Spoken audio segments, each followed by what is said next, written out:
तो very good morning everyone. आज हम लोग क्लास टेंथ का हमारा एक न्यू चैप्टर पढ़ने वाले हैं। आज एक इतना अच्छा दिन, हमारा जन्माष्टमी है कि नहीं। तो नए फेस्टिवल के साथ आज हम लोग एक नया चैप्टर शुरू करने वाले हैं क्लास टेंथ का, आपका यूनिट 2, जिसका नाम है पॉलिनोमियल्स। ठीक है, इजी चैप्टर है। अगर आप थोड़ा सा ध्यान देके पढ़ोगे, अच्छे से पढ़ोगे, तो कोई भी दिक्कत आपको नहीं आएगी ये पूरे चैप्टर को समझने में। ठीक है, चलिए तो शुरुआत करते हैं आज इसी न्यू फेस्टिवल हमारे। शुरुआत करने से पहले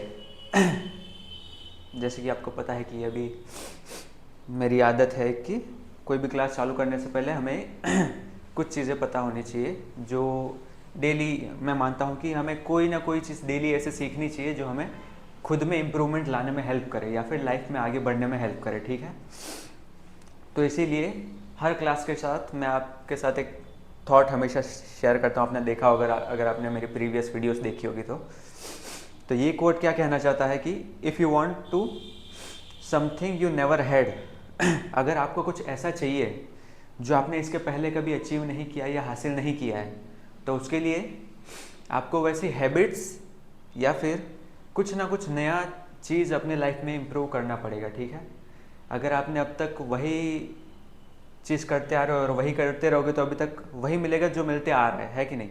कुछ आपको अगर नया चाहिए तो आपको कुछ अपने आप में इम्प्रूवमेंट लाना होगा, तब जाके कुछ नया आपको अचीव होने के चांसेस हो सकते हैं। ठीक है, चलिए इसी के साथ हम लोग टॉपिक्स क्या क्या देखने वाले आज वो देख लेते हैं। सबसे पहले पॉलिनोमियल्स में हम लोग क्या देखेंगे, तो डेफिनेशन ऑफ पॉलिनोमियल, पॉलिनोमियल क्या होता है वो देखेंगे। फिर टाइप्स ऑफ पॉलिनोमियल, कितने टाइप्स के पॉलिनोमियल्स होते हैं वो भी देखेंगे। उसके बाद value of a polynomial, polynomial की वैल्यू कैसे निकाली जाती है किसी पॉइंट पे, वो देखेंगे। जीरोज ऑफ अ पॉलिनोमियल क्या होता है वो भी देखेंगे। फिर जीरोज और कोएफिशिएंट जो होता है किसी भी पॉलिनोमियल का, कोएफिशिएंट क्या होता है वो भी आपको थोड़ा बता दूंगा मैं। आपको आइडिया हो गया, ऑलमोस्ट 10th में हो तो 9th में आप पढ़ चुके हो। और सारे CBSE का जितने भी इंपॉर्टेंट क्वेश्चन है आपके एक्सरसाइज के, वो सारे हम लोग देखने वाले हैं। ठीक है, चलिए तो शुरुआत करते हैं। पहले थोड़ा इंट्रोडक्शन की पॉलिनोमियल आपने और ये क्लास ऐसा नहीं है कि सिर्फ 10th वालों के लिए। ठीक है, यहाँ पे 9th वाले भी अगर देख रहे होंगे तो उस टाइम पे पता चलेगा। हम लोग बेसिक से ही चालू करने वाले हैं। ठीक है, तो पॉलिनोमियल क्या होता है 9th वालों को भी क्लियर हो जाएगा यहाँ पे उन लोग देखेंगे तो, और 10th वालों को तो 9th में आया ही था और वापस उनका एक रिविजन हो जाएगा, ऐसा बोल सकते हैं। चलिए, तो एक पॉलिनोमियल को समझने के लिए आपको कुछ चीज़ की ज़रूरत समझनी पड़ेगी कि क्या है। जैसे सबसे पहला जो चीज़ है वो है वेरिएबल। वेरिएबल क्या होता है वो, दूसरा कांस्टेंट, कांस्टेंट क्या होता है वो, और इन दोनों को मिल के क्या बनता है आपके पास, एक टर्म बनता है, टर्म, TERM, टर्म। ठीक है, तो ये तीन चीज़ की डेफिनेशन आपको पता होनी चाहिए, तो आपको पॉलिनोमियल समझने में कोई दिक्कत नहीं आएगी। उसके बाद एक चीज़ और पता होनी चाहिए जो है आपकी डिग्री। डिग्री क्या होती है किसी भी वेरिएबल की।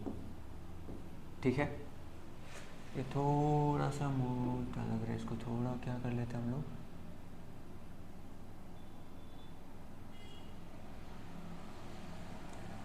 चलेगा। ठीक, अब वेरिएबल, वेरिएबल हम लोग किसको बोलते हैं, ऐसी कोई भी क्वांटिटी जो क्या करे, वेरी करे। यहाँ नाम में ही आ रहा है वेरी, वेरी का मतलब क्या होता है, चेंज होना। तो ऐसी कोई भी क्वांटिटी जो अब क्या हो रही है, बार बार वेरी हो रही है या चेंज हो रही है, उसी को हम लोग क्या बोलते हैं, वेरिएबल। जबकि कांस्टेंट किसको बोलते हैं, उसके विपरीत में कांस्टेंट हम लोग उसको बोलते हैं जो चेंज नहीं हो रहा है, जो फिक्स्ड है कि नहीं। जैसे अगर आपको मैं एग्जांपल के लिए एक इक्वेशन लिख के बताऊं, क्या 9x+3, ऐसी इक्वेशन आपने 9th में देखी होगी जब आपने पॉलिनोमियल्स पढ़ा होगा तब, और अभी 10th में भी देखोगे। तो यहाँ पे हमारे पास क्या ऐसी चीज़ है जो फिक्स्ड है, तो आप बोलोगे कि सर यहाँ पे जो 9 है वो तो एक नंबर है, वो फिक्स्ड होने वाला है, और यहाँ पे जो 3 है वो भी एक नंबर है, वो भी फिक्स्ड होने वाला है। तो ये जो नंबर फिक्स्ड नंबर्स है उसी को हम लोग क्या बोलते हैं, कॉन्स्टेंट्स। ठीक है, और यहाँ पे क्या चीज़ है जो हमें पता नहीं, और कुछ भी हो सकते हैं डिपेंडिंग अपॉन एक्स। एक्स की वैल्यू हम लोग कुछ भी ले सकते हैं रियल नंबर में से, तो हर बार जो है ये पूरे इक्वेशन की वैल्यू, पूरे एक्सप्रेशन की वैल्यू क्या होगी, अलग आएगी। ठीक है, तो यहाँ पे जो फिक्स नहीं है वो क्या है, एक्स। तो एक्स को हम लोग क्या बोल देते हैं यहाँ पे, वेरिएबल की। इसकी वैल्यू जो है क्वेश्चन के हिसाब से अलग अलग हो सकती है। कोई मेरे को बोल सकता है कि एक्स की वैल्यू 1 लेके चेक करो क्या आंसर आ रहा है, कोई बोल सकता है 2 लेके चेक करो क्या आंसर आ रहा है कि नहीं। तो जो नंबर होते हैं वो फिक्स्ड होते हैं, इसलिए हम लोग उसको बोलते हैं कॉन्स्टेंट्स। और ऐसा अल्फ़ाबेट जो आपको न्यूमेरिकली यहाँ पे एक्सप्रेस किया होगा उसको हम लोग बोलते हैं जो चेंज होते रहता है वेरिएबल। ठीक है, तो आपको दो डेफिनेशन क्लियर हो गई कि वेरिएबल क्या होता है, ऐसी चीज़ जो चेंज होती रहती है जैसे कि एक्स, और ऐसा जरूरी नहीं है कि एक्स ही आए, ठीक है, कोई दूसरा भी हो सकता है जैसे 3y + 9, तो यहाँ पे y वेरिएबल हो गया क्योंकि यहाँ पे y पता नहीं है हमें, तो ऐसा ज़रूरी नहीं है कि x होगा या y होगा, कुछ भी हो सकता है आपके a टू लेके z तक। तो वेरिएबल वो सारी टर्म्स हो गई जो क्या हो रही है, चेंज हो रही है। ठीक है, उसके बाद नंबर्स जो है उनके आगे फिक्स्ड, वो क्या हो गए, कॉन्स्टेंट्स हो गए। और एक चीज़ आपको ये खाली ध्यान में रखनी है कि कोई भी वेरिएबल है उसके सामने जो नंबर होता है वो उसको हम लोग बोलते हैं कोएफिशिएंट। जो भी वेरिएबल है उसके सामने जो होता है उसको हम लोग क्या बोलते हैं, कोएफिशिएंट। ठीक है, फिर टर्म हमने क्या देखा, टर्म यही होता है, ये टर्म्स ही है, 9x एक टर्म है और यहाँ पे 3 एक टर्म है।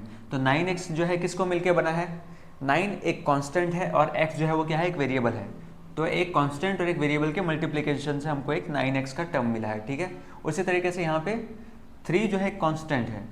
ठीक है, इसके साथ और कोई वेरिएबल नहीं है तो आप बोल सकते हो कि x⁻0 तो लिख सकते हो यहाँ पे, क्योंकि x⁻0 की वैल्यू और कुछ नहीं होती बल्कि 1 होती है, तो 3 × 1 3 ही आने वाला है। ठीक है, तो जो भी कोई एक टर्म है वो किससे बनती है, वेरिएबल और कांस्टेंट से मिलके बनती है। ठीक है, तो आपको 3 चीज़ें क्लियर हो गई, वेरिएबल क्या होता है वो क्लियर हो गया, कांस्टेंट्स क्या होता है जो फिक्स नंबर होते हैं वो क्लियर हो गया, और टर्म्स जो है वो इन दोनों के ही कॉम्बिनेशन से बनती है, ये हमें पता चल गया। ठीक है, 3 चीज़ें हमें पता चल गई। अभी डिग्री क्या होती है, तो डिग्री जो है किसी भी वेरिएबल की पावर होती है, highest power of a variable. पूरा जो एक्सप्रेशन होगा, पूरा इक्वेशन जो लिखा हुआ होगा उसमें जहाँ पे भी वेरिएबल की जो पावर है वो सबसे हाईएस्ट होगी, वही क्या होगी, उसकी डिग्री होगी। जैसे एग्जांपल के तौर पे यहाँ पे जो है x के पावर में कुछ नहीं है तो 1 तो है ही, है कि नहीं, स्क्वायर होता तो 2 लिखा होता, पर कुछ नहीं लिखा है, उसका मतलब कि रेस टू में 1 तो है ही। जबकि ये 3 के पास कुछ नहीं था तो हमने क्या इसको x⁻0 जो कि 1 ही होता है x⁻0 लिख सकते हैं। तो ये जो इक्वेशन है इसकी डिग्री क्या हो जाएगी, 1 हो जाएगी, क्योंकि 1 और 0 में कौन सा वैल्यू बड़ा है, तो 1 है। और इस केस में भी y की डिग्री 1 है और यहाँ पे कुछ नहीं है तो y⁻0 होगा, है कि नहीं। तो y की जो डिग्री है वो मतलब ये पूरी इक्वेशन की जो डिग्री होगी वो क्या हो गई, 1 हो गई। उसी तरीके से अगर मैं आपको कोई दूसरा इक्वेशन देता जिसमें मैं लिखा हूँ कि 9x³ + 2x² + 4, ये जो मैंने इक्वेशन लिखी है, अभी आप लोग मुझे बताओगे कि इसमें डिग्री क्या है, तो आप बोलोगे सर आपने बोला था कि जहाँ पे पावर सबसे बड़ी है वेरिएबल की, तो यहाँ पे x की पावर में 3 है, यहाँ पे x की पावर में 2 है, यहाँ पे x की पावर कुछ है ही नहीं तो x⁻0 है। 3, 2 और 0 में सबसे बड़ी पावर आपको पता ही है कि 3 है, तो ये पूरे एक्सप्रेशन की जो डिग्री हो गई वो क्या हो गई, 3 हो गई। ठीक है, तो 4 चीज़ हमने देख ली, वेरिएबल क्या होता है वो देख लिया, कॉन्स्टेंट क्या होता है, फिक्स नंबर वो देख लिया, टर्म जो है इन दोनों के कॉम्बिनेशन या मल्टीप्लिकेशन से बनता है, जैसे 9x एक टर्म है, ये एक टर्म है, और ये दोनों आपस में ना प्लस माइनस से सेपरेट हो सकते हैं। ठीक है, जैसे प्लस लिखा है यहाँ पे, उसके लेफ्ट में एक है और राइट में एक है, उसी तरीके से यहाँ पे प्लस के लेफ्ट में एक, यहाँ पे 2 प्लस है, तो हमें कितने टर्म्स मिल रहे हैं टोटल, आप ध्यान से देखोगे तो प्लस के इधर एक है एक टर्म, यहाँ पे एक है दूसरा टर्म, और ये 4 एक तीसरा टर्म, तो यहाँ पे टोटल कितने टर्म्स है, तो 3 टर्म्स हमारे पास है। ठीक है, उसके बाद हमने डिग्री देखी कि डिग्री क्या होती है, तो किसी भी एक्सप्रेशन में, किसी भी मैथमेटिकल एक्सप्रेशन में जहाँ पे वेरिएबल की जो पावर है सबसे बड़ी है वही हमारी क्या हो जाती है, डिग्री हो जाती है। ठीक है, इतनी चीज़ हमने देख ली।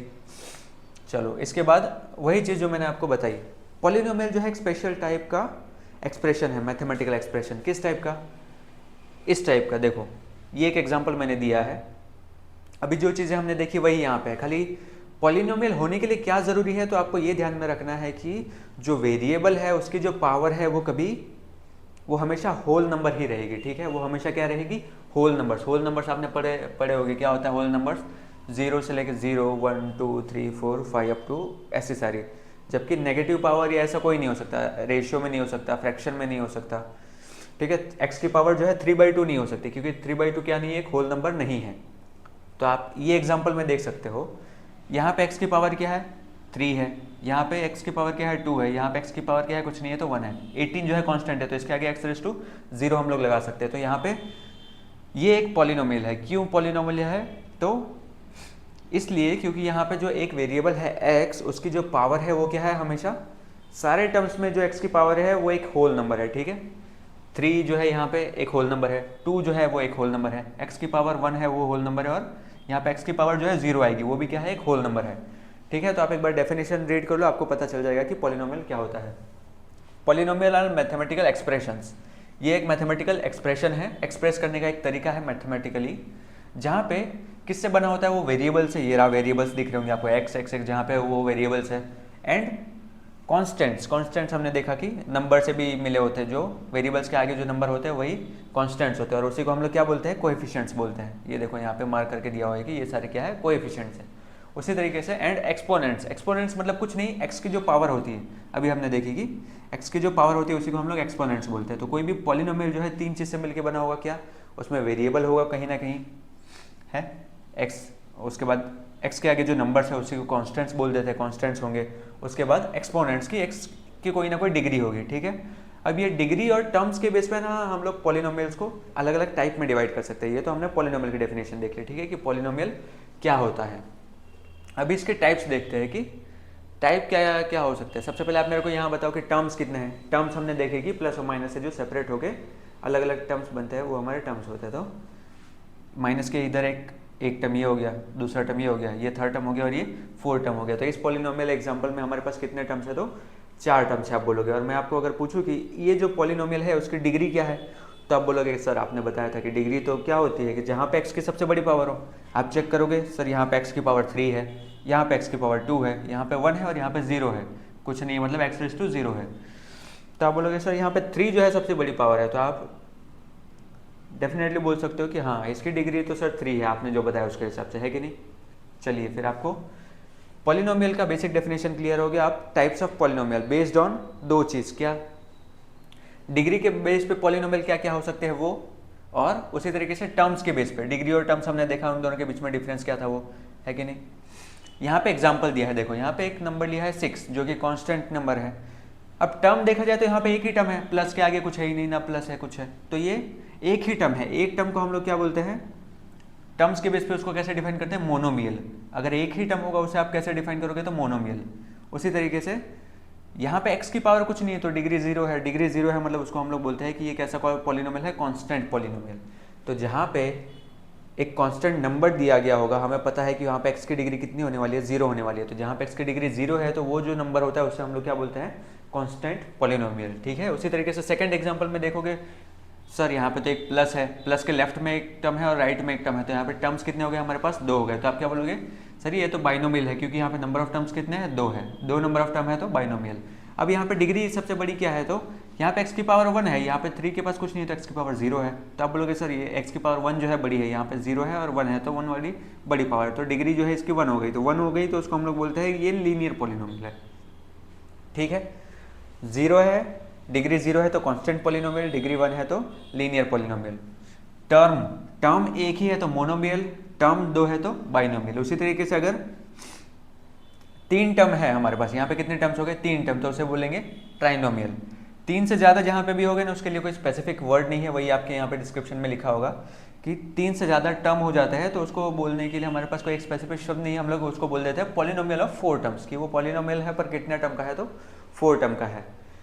ये हो गए टर्म्स के बेस पर। टर्म्स के बेस में हमने देख लिया कि एक टर्म है तो मोनोमियल, 2 टर्म है तो बाइनोमियल, 3 टर्म है तो ट्राइनोमियल, और 3 से ज़्यादा हो गए तो हम लोग बोल देते हैं कि वो पॉलिनोमियल है ऑफ n टर्म, जितनी भी टर्म्स होगी उतने का पॉलिनोमियल है वो, ठीक है। उसके लिए स्पेसिफिक वर्ड नहीं है। उसी तरीके से डिग्री के बेस पे हमने देखा कि डिग्री अगर 0 है तो वो कांस्टेंट पॉलिनोमियल, डिग्री अगर 1 है सबसे बड़ी तो वो लीनियर पॉलिनोमियल, डिग्री 2 है तो क्वाड्रेटिक पॉलिनोमियल, डिग्री 3 है तो क्यूबिक पॉलिनोमियल, और डिग्री 4 है तो उसे क्या बोलते हैं हम लोग, क्वाड्रेटिक पॉलिनोमियल, और डिग्री 5 है तो क्विंटिक पॉलिनोमियल, ठीक है। आपको मोस्टली ये क्यूब तक का आएगा 10th में, और अगर आप 9th में ही हो तो लीनियर ही आएगा आपको। तो लीनियर की डेफिनेशन आपको पता होनी चाहिए, क्वाड्रेटिक तक भी पता होगा तो चलेगा, ठीक है, और ये 3 पता होना चाहिए। टर्म्स के बेस पे 1 टर्म है तो मोनोमियल, 2 टर्म अवेलेबल है तो बाइनोमियल, 3 टर्म अवेलेबल है तो ट्राइनोमियल है। उसी तरीके से डिग्री 0 है तो कांस्टेंट पॉलिनोमियल, डिग्री 1 है तो लीनियर पॉलिनोमियल, 2 है तो क्वाड्रेटिक पॉलिनोमियल, ठीक है। तो ये है हमारे टाइप्स ऑफ पॉलिनोमियल। चलिए इतना चीज़ आपको क्लियर हो गया। फिर देखते हैं कि किसी पॉलिनोमियल की वैल्यू हम लोग कैसे निकालते हैं। तो पॉलिनोमियल की वैल्यू निकालने के लिए यहाँ पे क्या दिया है, ये क्वेश्चन आप रीड कर लो कि what is the value of P of x. किसी भी पॉलिनोमियल को हम लोग किससे डिनोट करते हैं, सिलेबस के हिसाब से आपके पी ऑफ एक्स है, ठीक है। हमने जो एग्जांपल देखा उसमें एफ ऑफ एक्स से भी लिखा हुआ था, तो एफ ऑफ एक्स से भी डिनोट कर सकते हो, ऐसा कुछ जरूरी नहीं है, पर पॉलिनोमियल है इसलिए पी लिख देते हैं, P of small P of x. Equation हमारे पास क्या है यहाँ पे expression, x square minus 3x minus 4। Value इसकी निकालनी है कहाँ पे, देखो x इक्वल टू कितना लिया है -1, x इक्वल टू -1 पे इसकी क्या वैल्यू है वो निकालनी है। तो इसके लेफ्ट हैंड साइड में देखो क्या है, पी ऑफ एक्स ही तो है, और x की जगह पे कितना लेना है हमें -1। तो ये पी ऑफ एक्स को मैं कैसे लिख सकता हूँ, पी ऑफ एक्स की जगह पे क्या लेने बोला है -1, तो पी ऑफ -1 हो जाएगा ये। इसकी वैल्यू क्या होने वाली है, जहाँ पे भी x था उसकी जगह हमें क्या रखना है -1, तो यहाँ पे x का स्क्वायर है तो क्या हो जाएगा वो -1 का स्क्वायर। उसी तरीके से -3x है तो 3x की जगह पे क्या हो जाएगा वापस -1, और ये -4 है तो वहाँ पे x की तो वैल्यू कुछ है नहीं। इसी को आप सॉल्व करोगे तो क्या आएगा, आप बोलोगे कि सर -1 का स्क्वायर करोगे तो -1 इंटू -1 क्या हो जाता है हमारे पास +1। उसी तरीके से -3 इंटू -1 करोगे तो क्या इसका आंसर क्या आ जाएगा +3, और ये -4 तो यहाँ पे है ही पहले से। अब यहाँ पे दिख रहा है कि आपको ये 1 + 3 कितना होने वाला है 4, और आगे -4 एक है अवेलेबल हमारे पास पहले से ही, तो 4 - 4 मतलब हमारा आंसर कितना आ गया 0। तो इस तरीके से हम लोग क्या करते हैं, किसी भी पॉलिनोमियल की वैल्यू निकाल सकते हैं किसी पॉइंट पे, value of polynomial at x equal to k. यहाँ पे x इक्वल टू क्या लेना था हमें -1, तो हमने सिंपली क्या किया, x इक्वल टू -1 जहाँ पे भी दिख रहा है पूरे पॉलिनोमियल में वहाँ पे -1 रख दिया, उसी को खाली सिंप्लीफाई किया, तो जो आंसर आता है वही हमारा क्या होता है वैल्यू उस पॉइंट पे। मतलब हम लोग क्या बोलेंगे कि हमने जब x की वैल्यू क्या ली -1 ली, तब हमारा जो पॉलिनोमियल का वैल्यू था p ऑफ -1 पे वो कितना आया, तो हमने सॉल्व किया तो 0 आया, ठीक है। इस तरीके से आप लिख सकते हो, ठीक है। किसी भी वैल्यू, किसी भी पॉलिनोमियल की किसी पॉइंट पे वैल्यू फाइंड करनी है तो आप सिंपली उस जिस पॉइंट पे फाइंड करने बोला है वही पॉइंट जो है जहाँ पे भी x है या फिर जहाँ पे भी आपका वेरिएबल है वहाँ पे सब्स्टिट्यूट कर दोगे। यहाँ पे x है, ज़रूरी नहीं है कि x लिखा हो, y भी लिखा हुआ हो सकता है, तो y की वैल्यू दी होगी तो y की जगह पे रख देनी है, ठीक है। अब देखो यहाँ पे एक चीज़ आप खुद से ट्राई करो, अगर हम लोग x की वैल्यू यहाँ पे 4 लेके देखते हैं तो क्या आंसर आएगा, x की वैल्यू 4 लेके देखोगे, x की वैल्यू मैंने 4 लेने बोली तो आपने बोला कि सर आपने बताया कि x की जहाँ पे भी 4 है वो वहाँ पे 4 लग दो, जैसे p ऑफ x है तो यहाँ पे p ऑफ 4 आ जाएगा, x का स्क्वायर मतलब 4 का स्क्वायर आ जाएगा, 4 का स्क्वायर मतलब p ऑफ 4 ही तो फाइंड करने बोल रहा हूँ मैं आपको। तो इसका वैल्यू अगर आप निकालोगे तो क्या आने वाला है, 4 का स्क्वायर मतलब क्या हो गया 16 होगा, -3 4 तो आपको पता है कि -12 होने वाला है, और लास्ट में तो सिर्फ 4 ही है तो कुछ है नहीं, तो सिर्फ 4 आ जाएगा। तो 16 -12 और -4 -12 - 4 कितना होने वाला है वापस 16 होने वाला है, तो 16 और -16 वापस से हमारा आंसर क्या आ गया 0 आ गया। तो ऐसा ज़रूरी नहीं है कि 0 आए, यहाँ पे हमने नंबर इस प्रकार लिए हैं x इक्वल टू -1 और x इक्वल टू 4 कि हमारा पॉलिनोमियल का वैल्यू है 0 आ रहा है, पर वो कुछ भी आ सकता है, ज़रूरी नहीं है कि 0 ही आए, ठीक है। जैसे अगर मैं p ऑफ 1 ले लूँ ना तो इसकी वैल्यू अलग हो जाएगी, अगर p ऑफ 1 मैं फाइंड करने बोल रहा हूँ तो ये क्या हो जाएगा, x का स्क्वायर मतलब 1 का स्क्वायर 1 हो जाएगा, -3 1 से कितना हो जाएगा 3 हो जाएगा, और यहाँ पे तो 4 ही है, तो ये क्या हो गया इसका वैल्यू 1, और ये -3 - 4 कितना हो जाएगा -7, तो हमारा आंसर क्या आ जाएगा 1 - 7 मतलब -6। तो ठीक है, इस केस में 0 नहीं आ रहा है, तो ज़रूरी नहीं है कि 0 आए, पर x की वो वैल्यू, ध्यान से सुनना, एक डेफिनेशन हम लोग देख रहे हैं अभी, आपको ये तो पता तो चल गया कि वैल्यू ऑफ पॉलिनोमियल किसी पॉइंट पे कैसे निकालते हैं, तो जो पॉइंट दिया होगा वही आप वेरिएबल की जगह पे रख दो और सिंप्लीफाई कर दो तो आपका आंसर आ जाएगा। पर x की वो वैल्यूज जहाँ पे पॉलिनोमियल को सॉल्व करने पे आंसर कितना आ रहा है 0 आ रहा है, ध्यान से सुनना, x की वो वैल्यूज जहाँ पे x की वैल्यू रखने पे वो पॉलिनोमियल की वैल्यू हमें कितनी मिल रही है 0, उस x की वैल्यूज को हम लोग क्या बोलते हैं 0 ऑफ अ पॉलिनोमियल, ठीक है।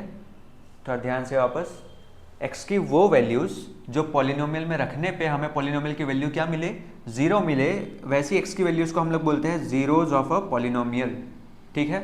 उसकी डेफिनेशन यहाँ पे लिखी गई है, a real number k is said to be a zero of a polynomial, अगर क्या हो रहा है कि वो k रखने पे p ऑफ k मतलब पूरे पॉलिनोमियल में k रखने पे, यहाँ पे k क्या था 1 था -1 था, ऐसा बोल सकते हो कि एक्सप्रेशन के लिए यहाँ पे ये आपको लेटर लिख दिया गया, पर ये लेटर नहीं होगा, ठीक है, ये आपका कोई नंबर ही दिया होगा, नंबर सॉल्व करने पे ही तो 0 आएगा, कोई k रखने पे 0 थोड़ी आने वाला है, तो k जो है आपका एक नंबर ही होगा, वही यहाँ पे बताया ना रियल नंबर k जो है क्या है आपका एक रियल नंबर है।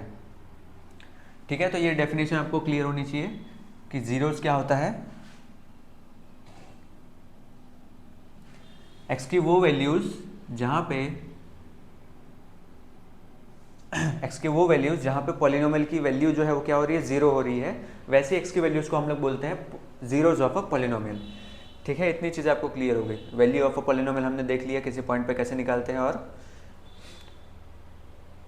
अब देखिए कि नंबर ऑफ जीरोस, किसी पॉलिनोमियल में जीरोस कितने मिल सकते हैं हमें, वो भी तो क्वेश्चन आ रहा होगा आपको कि सर पिछले वाला जो एग्जांपल देखे उसमें हमें 2 जीरोस मिले, क्या 2 से ज़्यादा मिल सकते थे क्या उसमें? तो उसमें 2 से ज़्यादा नहीं मिल सकते थे। क्यों? क्योंकि वो डिपेंड करता है कि डिग्री क्या है आपके पॉलिनोमियल की। तो यहाँ पे डिग्री कितनी थी आपने देखी होगी, तो x की पावर 2 है, यहाँ पे x की पावर 1 है, 4 के पास तो x की पावर नहीं है, तो x रेस टू 0 है, तो 2 जो है सबसे बड़ी पावर है ना। तो जितनी जो हाईएस्ट मतलब डिग्री जो होती है ना, मैक्सिमम हमें उतने ही जीरोस मिल सकते हैं। तो यहाँ पे डिग्री क्या थी, 2 थी। आप बोलोगे सर यहाँ पे सबसे बड़ी पावर जो है वेरिएबल की 2 है, तो हमें यहाँ पे 2 ही मिलेंगे, तो यही वो 2 है, x इक्वल टू -1 और x इक्वल टू 4, यही वो 2 वैल्यूज़ है x की जहाँ पे हमें पॉलिनोमियल की वैल्यू क्या मिलेगी, जीरोज मिलेगी। उसी पे आपका टॉपिक है नेक्स्ट, क्या है, number of zeros of a polynomial.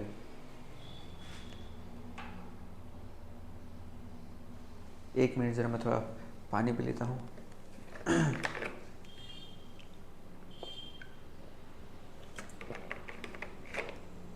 आप लोग भी पी लीजिए, है कि नहीं, माइंड को फ्रेश रखने के लिए है पानी बहुत ज़रूरी है, ठीक है कि नहीं, आपकी बॉडी के लिए। आपको पता होगा 70% is made up of water only, तो वो भी एक इम्पॉर्टेंट न्यूट्रिशन है हमारी लाइफ में, तो पानी रेगुलरली पीते रहना चाहिए।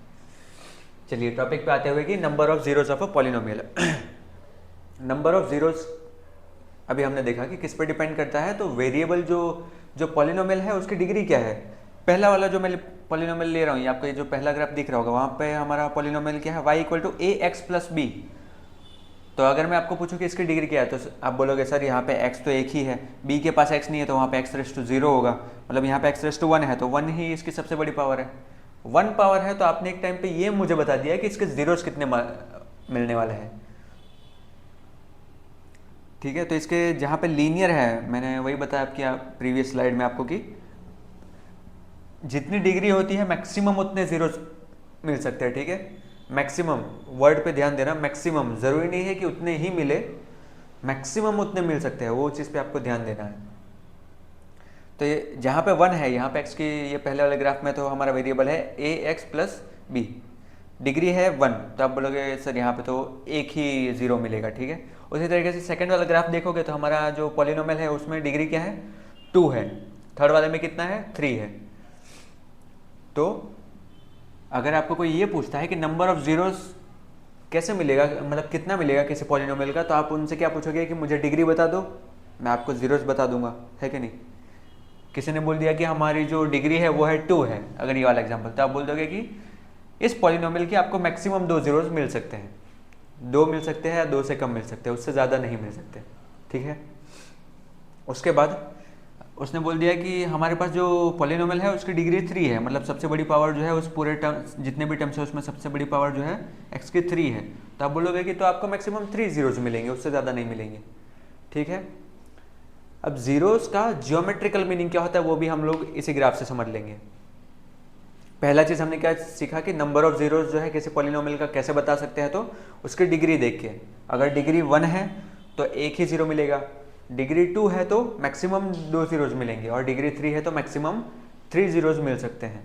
उसके बाद जियोमेट्रिकल मीनिंग, जीरो जो है, जीरो ऑफ अ पॉलिनोमियल, वो हमें क्या बताता है, जियोमेट्रिकली मतलब क्या कि ग्राफिकली वो हमें क्या चीज़ बता रहा है। तो यहाँ पे ग्राफ से आपको दिख रहा होगा कि जीरो हमें और कुछ नहीं बताता है, बल्कि वो ग्राफ जो है, वो पॉलिनोमियल का जो ग्राफ बनेगा, उसे प्लॉट करने पे जो ग्राफ बनेगा वो एक्स एक्सिस को कितने पॉइंट्स पे कट कर रहा है या फिर कौन से पॉइंट पे कट कर रहा है वो बताएगा।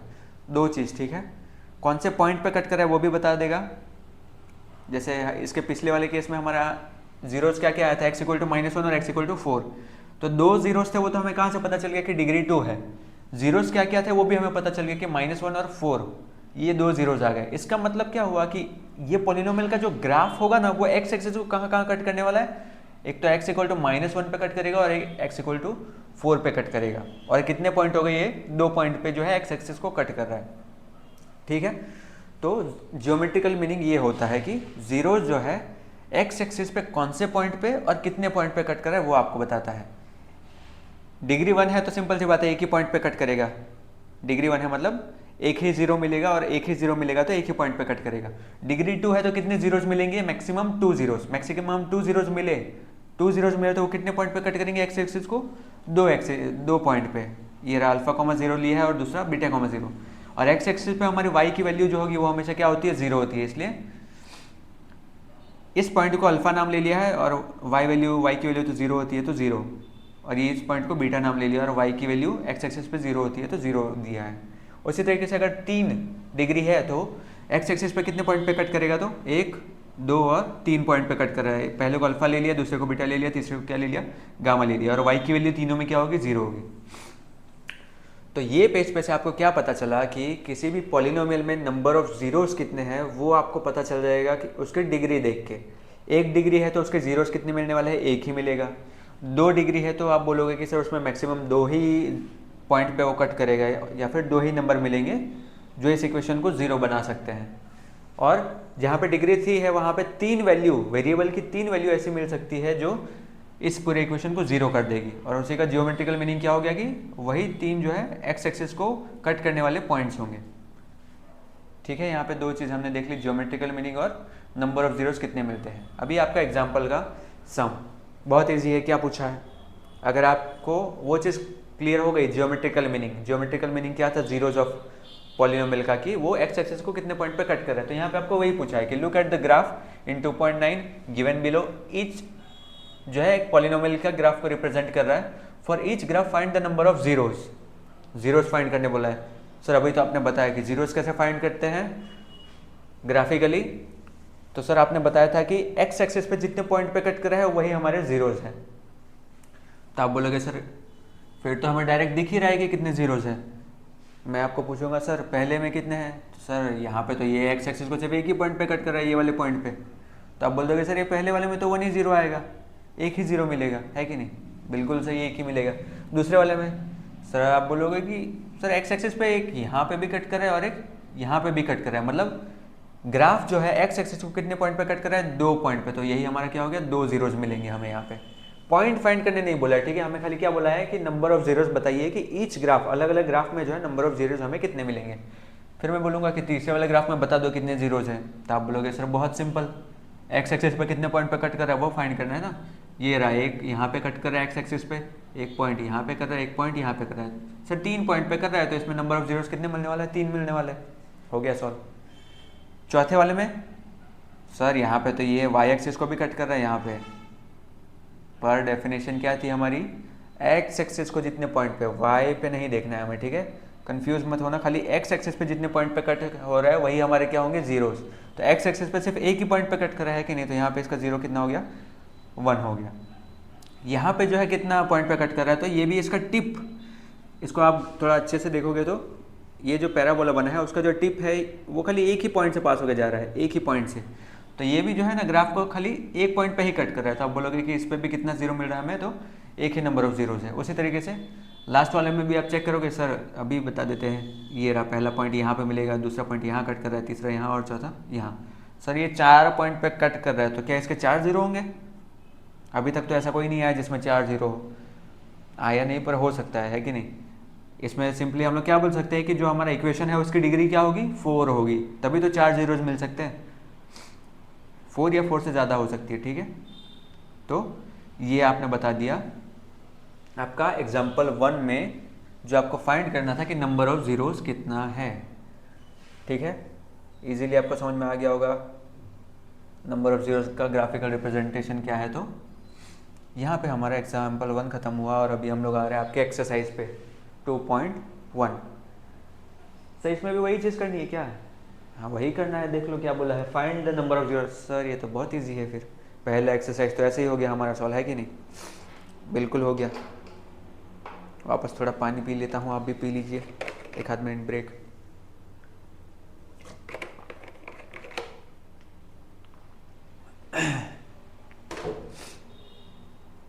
चलिए हाइड्रेट हो गए आप सब लोग भी। चलिए, तो इसमें भी क्या फाइंड करना है, ग्राफ दिए गए हैं अलग अलग पॉलिनोमियल के, टोटल 6 ग्राफ हमारे पास अवेलेबल है। क्या बोला है, find the number of zeros of polynomial in each case. अलग अलग ये जो 6 केस है, 6 के 6 में कितने पॉलिनोमियल जो पॉलिनोमियल के ग्राफ है उसके कितने जीरोज है वो फाइंड करना है। तो सर उसका मतलब एक्स एक्सिस पे कितने पॉइंट पे कट करे वही फाइंड करना है ना। मैं बोला हाँ वही फाइंड करना है। देख लो यहाँ पे पहले ग्राफ में एक्स एक्सिस पे कितने पॉइंट पे कट कर रहा है। सर आप बोलोगे ये ग्राफ तो एक्स एक्सिस को कहीं कट ही नहीं कर रहा है, ये तो वाई पे कट कर रहा है, एक्स पे तो कहीं नहीं कट कर रहा है। तो आप क्या बोलोगे, इसका कोई जीरो नहीं है। मतलब इसके जीरो आप बोलोगे कि कितने जीरो है, जीरो। इसमें नंबर ऑफ जीरोस कितने हैं हमारे पास, जीरो, नो जीरो, हमारे पास कोई है ही नहीं। ठीक है, क्योंकि एक्स एक्सिस को कहीं पे कट ही नहीं कर रहा है। ठीक है, या फिर आप लिख सकते हो बाय डेफिनेशन कि नो जीरोज, उतना लिख सकते हो। ठीक है, सेकंड पॉइंट में आप देखोगे कि सर एक्स एक्सिस पे ये एक पॉइंट पे कट कर रहा है, तो आपने बोल दिया कि सर इसका जो एक जीरो होगा। फिर बोलोगे सर थर्ड वाले में जो है ये एक पॉइंट, ये दूसरा पॉइंट और ये तीसरा पॉइंट, सर 3 पॉइंट पे कट कर रहा है तो इसका जीरो जो है वो 3 होगा। ठीक है, फिर सर चौथे वाले में कितने पॉइंट पे, सर एक पॉइंट पे कट कर रहा है और 2 पॉइंट पे, तो इसके जीरो नंबर ऑफ जीरोस कितने होंगे, तो 2 होंगे। सर फिफ्थ वाले में 1 2 3 और 4, सर 4 पॉइंट पे कट कर रहा है तो इसके नंबर ऑफ जीरोस कितने होंगे, तो 4 होंगे। सर सिक्स्थ वाले में एक पॉइंट पे, दूसरे पॉइंट पे, तीसरे पॉइंट पे। ये जो लास्ट वाला एग्जांपल हमने देखा था ना उस टाइप का था। ये पैराबोला जो है उसका जो नीचे का जो टिप है वो एक ही पॉइंट यहाँ पे टच कर रहा है। ठीक है, उसको कंफ्यूज मत करना। तो यहाँ पे टोटल कितने पॉइंट पे कट कर रहा है, 1 2 और 3। तो यहाँ पे नंबर ऑफ जीरोज हमारे कितने हो जाएंगे, 3। ठीक है, आप तो बोल रहे होगे सर ये तो कुछ ज़्यादा ही ईजी है, हमने नहीं सोचा था इतना ईजी होगा। तो हाँ ईजी तो है। ठीक है, यहाँ पे आपका एक्सरसाइज फर्स्ट जो है ख़त्म होता है।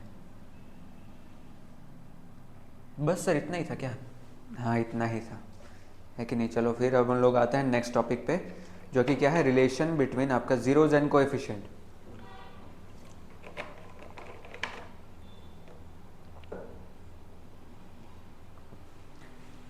क्या चीज़ बतानी है यहाँ पे, जीरोज एंड कोएफिशिएंट के बीच का रिलेशन क्या है। तो हम लोग एक एग्जांपल के थ्रू समझते हैं। ठीक है, एग्जांपल 2 जिसमें क्या बोला है, फाइंड द जीरोज।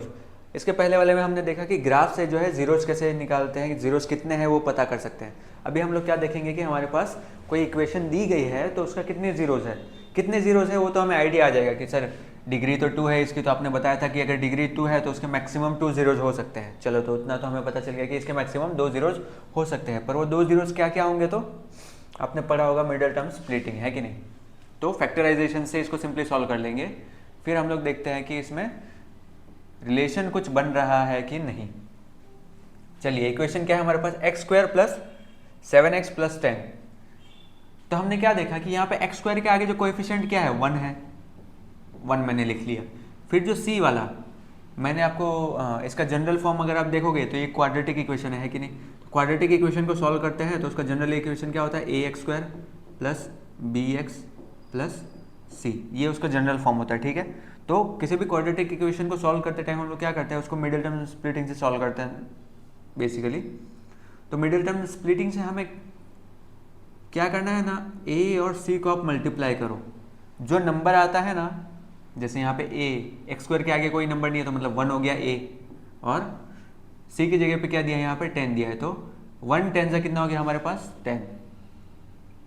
तो हमें ऐसा नंबर फाइंड करना है जिसका मैं मल्टीप्लाई करूँ। ऐसे 2 नंबर हमें चाहिए, एक यहाँ पे और एक यहाँ पे, 2 नंबर ऐसे चाहिए जिसका मैं मल्टीप्लाई करूँ तो आंसर मेरा क्या आना चाहिए, +10। यहाँ पे अगर माइनस का साइन होता तो हम लोग यहाँ पे -10 लिखते, ठीक है। तो 1 × -10 -10 होता, पर यहाँ पे दोनों जगह पे प्लस है इसलिए प्लस ही लेना पड़ेगा। तो ऐसे 2 नंबर हमें यहाँ पे चाहिए जिसका मल्टीप्लाई करने पे क्या है, 10 आए। ये 10 हमने कहाँ से लिखा, तो ए और सी के मल्टीप्लिकेशन से लिखा। और उसी 2 नंबर का हम लोग एडिशन करें ना तो सेंटर वाला टर्म मिलना चाहिए, मतलब क्या मिलना चाहिए, बी मिलना चाहिए। बी यहाँ पे क्या है, +7, मतलब सिर्फ क्या हो गया, 7। तो आप अलग अलग पहले 10 के फैक्टर्स निकालोगे। 10 जो है किन 2 नंबर के मल्टीप्लाई से आता है, सर 10 × 1 = 10। मैं बोला सही है, 10 × 1 = 10। यहाँ पे 10 ले लो, यहाँ पे मैं 1 ले लेता हूँ। पर क्या उन दोनों 10 और 1 के 10 और 1 जो मिला उससे हम लोग 7 बना सकते हैं क्या, नहीं बनेगा। 10 + 1 कर लो तो 11 बन जाएगा, 10 - 1 कर लो तो 9 बनेगा, 7 तो नहीं बने वाला। तो आप बोलोगे सर दूसरा 2 × 5 = 10, तो बोलोगे कि हाँ 2 × 5 = 10। 2 × 5 मतलब 5 और 2 का मल्टीप्लिकेशन करेंगे तो 10 भी मिल रहा है, और यहाँ पे ही 5 और 2 को ऐड कर दे, अगर 2 और 5 को ऐड कर दे तो 7 भी मिल रहा है। तो 2 और 5 वो दो नंबर है जो क्या कर रहे हैं, मल्टीप्लाई करने पे हमें 10 भी दे रहे हैं और इन दोनों का एडिशन जो हमें बीच वाला नंबर भी दे रहा है। तो यही जो दो नंबर है हम लोग मिडिल टर्म को इन दोनों नंबर की मदद से स्प्लिट करेंगे, ठीक है। तो हमारा जो इक्वेशन था वो क्या था, x square plus 7x plus 10। तो इसी को आप क्या लिख दोगे, मिडिल टर्म से एक्स स्क्वायर तो था ही हमारे पास, 7x को हम लोग लिख सकते हैं जो दो नंबर हमें मिले हैं उसके ही टर्म्स के फॉर्म में। 2 और 5 दोनों प्लस में है तो 7x की जगह हम लोग लिख सकते हैं 2x प्लस 5x। तो हमने और कुछ नहीं किया यहाँ पे कि बल्कि सिर्फ मिडिल टर्म को खाली हमने स्प्लिट किया, 7x को जो है इसके फॉर्म में लिख के बता दिया। ऐसा हमने क्यों किया, ताकि ये फैक्टराइज हो जाएगा और हमें जो है जो फाइंड करना है नंबर ऑफ जीरोस वो मिल जाएगा, ठीक है। अभी देखिए फर्स्ट दो टर्म है उसमें क्या कॉमन है, यहाँ पे एक्स स्क्वायर है और यहाँ पे एक्स है, एक्स कॉमन है दोनों में तो एक्स बाहर निकलेगा, अंदर सिर्फ क्या बच जाएगा, एक्स स्क्वायर था तो एक एक्स बाहर गया तो अंदर सिर्फ एक एक्स बचा, यहाँ से एक एक्स ही था और वही एक बाहर चला गया तो अंदर सिर्फ क्या बच गया, 2 बच गया। तो ये पहले दोनों टर्म को सॉल्व करने पे ये आया। उसी तरीके से अगर दूसरे दोनों को सॉल्व करें, ये क्या है 5 है और ये 10 है, कुछ कॉमन नहीं किया तो 5 दोनों में कॉमन है, ठीक है। 5 अगर बाहर निकाल लो मैं तो यहाँ पे पहले टर्म में सिर्फ क्या बच जाएगा, x बच जाएगा, जबकि 10 है उसकी जगह पे 5 2 10, तो 5 तो बाहर निकल गया तो ये बच जाएगा। अभी इन दोनों टर्म में क्या कॉमन है, तो x+2 दोनों में कॉमन है, तो आप x+2 दोनों में से बाहर निकाल सकते हो कॉमन, तो x+2 बाहर निकल गया तो सिर्फ x बचा और यहाँ पे भी x+2 बाहर निकला तो सिर्फ क्या बच गया, 5। ये थोड़ा कर्सर का इशू हो रहा है, कहाँ है हमारा इरेजर,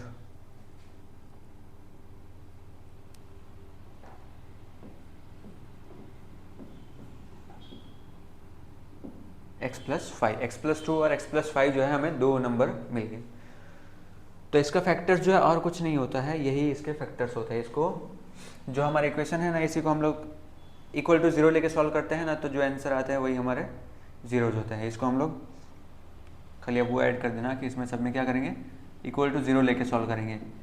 क्यों 0 लेके, क्योंकि जो पॉलिनोमियल है उसकी x की ऐसी वैल्यू चाहिए जो हमें 0 दे, तो इसलिए हम लोग इसको 0 लेके सॉल्व करेंगे ना, तभी हमें x की ऐसी वैल्यूज मिलेगी, ठीक है। तो अब यहाँ पे ध्यान दो, ये दोनों के बीच में क्या साइन है, मल्टीप्लाई का साइन है, ये मल्टीप्लाई ये जो है 0 दे रहा है। अब दो नंबर का मल्टीप्लाई हमें 0 कब देगा, या तो ये पूरा पहला टर्म है वो 0 हो तब, या तो ये दूसरा टर्म जो है वो 0 हो तब, तभी तो दो नंबर का प्रोडक्ट हमें 0 कब दे सकता है, या तो पहला जो टर्म है वो 0 होगा तभी मिलेगा, या तो दूसरा जो टर्म है वो 0 होगा तभी मिलेगा, ठीक है। तो हम लोग यहाँ पे पहले टर्म को पहले 0 मान लेते हैं कि अगर हमने मान लिया कि पहला टर्म 0 है, x+2 जो है 0 है, x+2 0 है तो यहाँ से x कितना मिलने वाला है हमें, +2 जो है इक्वल टू के उससे जाएगा तो -2, तो एक टर्म ये मिल गया x इक्वल टू -2। दूसरे में हमने माना कि x+5 अगर 0 है तो क्या होगा, x+5 अगर 0 है तो ये +5 जो है इक्वल टू के उससे जाएगा तो क्या हो जाएगा, x इक्वल टू -5। तो ये जो दो वैल्यू मिली है यही क्या है, आपके zeros of the quadratic polynomial. इसी इक्वेशन को अगर आपके जो जीरोज आए हैं वो सही है कि नहीं है, आपको चेक करना है, वेरीफाई करना है, तो आप क्या कर सकते हो ना, इसी जीरोज को ना आपके इक्वेशन में रख के देख लो। अगर x की वैल्यू इसमें रखने पे 0 आ रहा है, मतलब हमारा जो x की वैल्यू आई है वो सही है बिल्कुल, है कि नहीं। चलिए चेक कर लेते हैं हम लोग, यहाँ पे मिटा देता हूँ ये थोड़ा,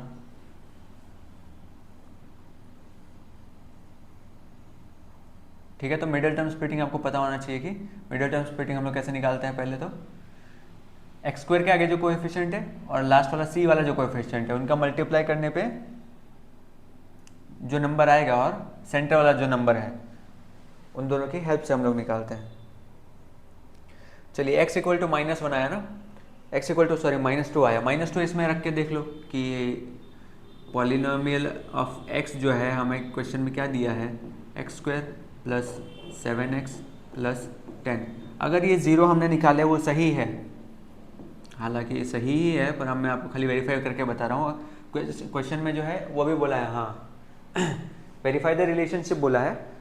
अगर वेरीफाई द ये वाला लाइन नहीं बोला होता और वेरीफाई बोला होता कि क्या ये 0 है कि नहीं वो चेक करो, verify if the zeros are given two are the zeros of the polynomial. तो आपको चेक करने के लिए ऐसा ही बताना पड़ता है। किस तरीके से, -2 है तो x की जगह पे हमने कितना रखा, -2, तो जहाँ पे भी x है वहाँ पे क्या आ जाएगा, -2 का स्क्वायर हो गया, +7 x की जगह पे वापस -2 + 10, तो ये -2 का स्क्वायर कितना हो जाएगा, 4 हो गया, 7 × -2 मतलब कितना हो गया, -14, और ये +10 तो है ही। तो +4 और +10 कितना हो जाएगा, +14 और ये -14 है, मतलब इसका आंसर क्या आ गया 0। मतलब जब हमने पॉलिनोमियल में x की जगह पे -2 रखा तो हमारा पॉलिनोमियल का वैल्यू कितना आ रहा है 0, तो -2 हमारा क्या है, एक 0 है।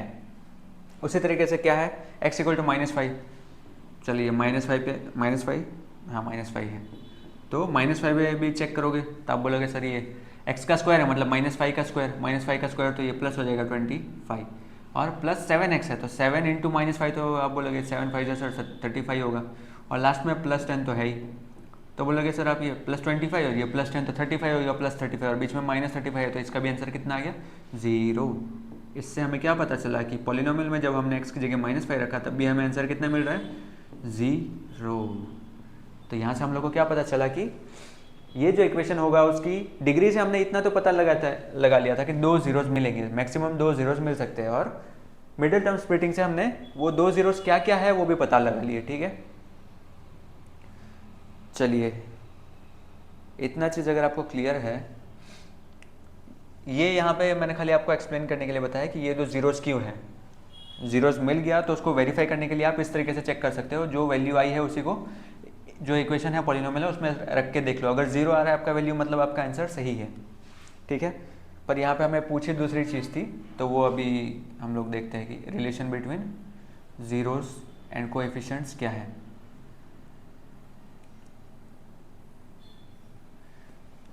चलिए मैं आपको यहाँ पे पूछूं कि मैंने आपको जनरल फॉर्म बताया था अभी क्वाड्रेटिक इक्वेशन का जनरल फॉर्म क्या होता है, ax² + bx + c। इसी हिसाब से अगर मैं आपको a और b, a b c की वैल्यू पूछूं इस इक्वेशन में से, तो क्या बोलोगे सर x² के आगे जो है उसी को आपने a लिया है ना, तो यहाँ पे x² के आगे कुछ नहीं मतलब 1 है, तो a जो है हमारा 1 हो गया इस इक्वेशन के लिए। ठीक है, फिर आप बोलोगे सर b बताओ, तो x के आगे जो है वही हमारा b है, तो x के आगे यहाँ पे क्या है, कुछ नहीं है, 7 है, तो b ही हमारा कितना हो गया 7 हो गया, और c जो है वो तो लास्ट वाला टर्म है, तो लास्ट वाला टर्म हमारे पास यहाँ पे क्या हो गया, तो 10 हो गया। चलिए 3 चीज़ें हमें इक्वेशन से पता चल गई इतनी। ठीक है, फिर हमें क्या बोला है कि रिलेशन फाइंड करते हैं। चलो हमने मान लिया कि यहाँ पे हमें 2 जो जीरोज मिले हैं ना, एक को मैं क्या ले लेता हूँ, अल्फा ले लेता हूँ, और एक को मैं क्या ले लेता हूँ, बीटा। एक को मैंने अल्फा ले लिया क्योंकि यहाँ पे डिग्री जो है 2 है, मतलब 2 जीरोज मिलने वाले हैं, तो पहले को मैंने अल्फा ले लिया, दूसरे को क्या ले लिया, बीटा ले लिया। ठीक है, अब इसका मैं अगर मैं क्या कर दूँ, प्लस कर दूँ, क्या कर दूँ, प्लस कर दूँ, इन दोनों जो रूट्स आए हैं उसको मैं प्लस कर दूँ, तो देखते क्या होता है। सबसे पहले आप बोलोगे कि सर 2 जीरोज हमें कौन से मिले थे, आपने मान लिया कि सर यही हमारा अल्फा हो गया, यही हमारा बीटा हो गया।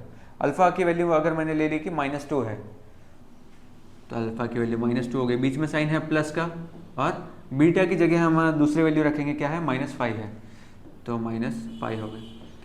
तब बोलोगे सर ये तो -2 है और ये प्लस जो है माइनस के साथ माइनस हो जाएगा, -2 और -5 कितना मिल जाएगा, -7 मिल जाएगा। मतलब जब हमने अल्फ़ा प्लस बीटा की वैल्यू फाइंड की तो वो हमें क्या मिली, -7। अगर मैं -b/a की वैल्यू फाइंड करूँ तो क्या आएगा, आप मेरे को बता सकते हो। कोएफिशिएंट्स जो है आपके पास अवेलेबल है a, b और c। मैं बोल रहा हूँ कि -b/a की वैल्यू क्या आएगी, तो आप बोलोगे सर -b/a, तो सबसे पहले माइनस लिख लो, b की जगह पे जो वैल्यू है वो लिख लो, b की जगह पे क्या है तो 7 है, अपॉन नीचे जो है a है तो a की वैल्यू कितनी है 1 लिख लो। तो इसको सॉल्व करेंगे तो ये भी कितना है, और कुछ नहीं है बल्कि -7 ही आएगा। तो बच्चे तो आप लोग स्मार्ट हो, तो आप बोल दोगे सर यहाँ पे भी -7 आ रहा है, यहाँ पे भी -7 आ रहा है, तो कुछ तो रिलेशन दिख रहा है। यहाँ पे जो फाइंड करने बोला है, verify the relation between zeros and coefficient, ये हमने जीरोज के बीच का प्लस कर दिया और ये कोएफिशिएंट से एक वैल्यू निकाल ली, मतलब ये दोनों सेम आ रहा है। उससे आप बोल सकते हो सर क्या ऐसा तो नहीं कि ये भी -7 है ये भी -7 है, तो ये लेफ्ट वाला साइड और इसका लेफ्ट वाला साइड सेम हो, क्या ऐसा तो नहीं है कि अल्फा प्लस बीटा की वैल्यू जो है वो और कुछ नहीं बल्कि -b/a के बराबर होती है। मैंने बोला हाँ बच्चों ऐसा ही होता है। आपके जो 2 जीरोज मिले आपको, केस याद रखना, ये हम लोग किसके लिए पढ़ रहे हैं, क्वाड्रेटिक पॉलिनोमियल की, मतलब जहाँ पे डिग्री क्या हो, 2 डिग्री हो, डिग्री 2 होगी, वहाँ पे जो जीरोज मिलेंगे उसको हम लोग डिनोट करेंगे, एक को अल्फा से दूसरे को बीटा से। 2 जीरोज जो आए उसी का आप ऐड कर दो, अगर क्या कर दो, ऐड कर दो, तो जो वैल्यू आएगी वो और कुछ नहीं बल्कि आपके -b/a के बराबर होगी, और वही आपके क्या है, कोएफिशिएंट्स है। ठीक है, तो ये पहला रिलेशन आपको यहाँ से पता चल गया कि 2 जीरो जो हमें मिलेंगे अल्फा और बीटा, उनका जब हम लोग ऐड करेंगे तो वो और कुछ नहीं मिलेगा बल्कि हमें -b/a के बराबर मिलेगा। तो ये आपको पहला रिलेशन मिल गया। उसी तरीके से एक और रिलेशन है, क्या है देख लेते हैं दूसरा रिलेशन। यहाँ पे हमने क्या किया, दोनों जीरोस का प्लस किया। अभी अगर इन्हीं दोनों जीरोस का हम लोग मल्टीप्लाई करते तो क्या होता देख लेते हैं। सर आप बोलोगे पहला जीरो हमारा आया था -2, दूसरा जीरो का आया था हमारा -5, इन दोनों को मल्टीप्लाई करेंगे तो माइनस माइनस तो प्लस हो जाएगा और 5 टू 10 हो जाएगा। मैं बोलूँगा कि अच्छा मेरे को कोएफिशिएंट में c/a की वैल्यू बताओ तो कितनी आएगी। सर आप बोलोगे यहाँ पे c की वैल्यू तो 10 है और डिवाइड में a की वैल्यू तो 1 है, मतलब 10 बाय मतलब 10 ही है। तो हम बोलोगे सर यहाँ पे भी वही तो हो रहा है, यहाँ पे भी 10 है, यहाँ पे भी 10 है, मतलब आप लोग ने क्या बोल दिया सर। तो फिर ऐसा भी होगा कि अल्फ़ा इंटू बीटा जो है और कुछ नहीं बल्कि c/a के बराबर होगा। तो मैंने बोला हाँ बच्चों यही होगा, ठीक है। तो यही दो आपके रिलेशन है। पहला रिलेशन क्या है, अल्फ़ा और बीटा, दो जीरोस जो मिले हैं हमें क्वाड्रेटिक इक्वेशन में, उसको प्लस करेंगे तो वो और कुछ नहीं बल्कि आपका -b/a, ये जो कोएफिशिएंट्स मिले हमें a, b और c, उसका -b/a के बराबर होता है। जबकि उन्हीं दोनों का अगर प्रोडक्ट कर दे, प्रोडक्ट मतलब मल्टीप्लाई कर दे अल्फ़ा इंटू बीटा, तो वो और कुछ नहीं बल्कि आपका c/a के बराबर होता है। अच्छा जी, चलिए तो आपने बोला सर इतना तो हमें समझ में आ गया। तो मैंने बोला यही तो नेक्स्ट चीज़ नेक्स्ट पेज पे लिखा है आपके।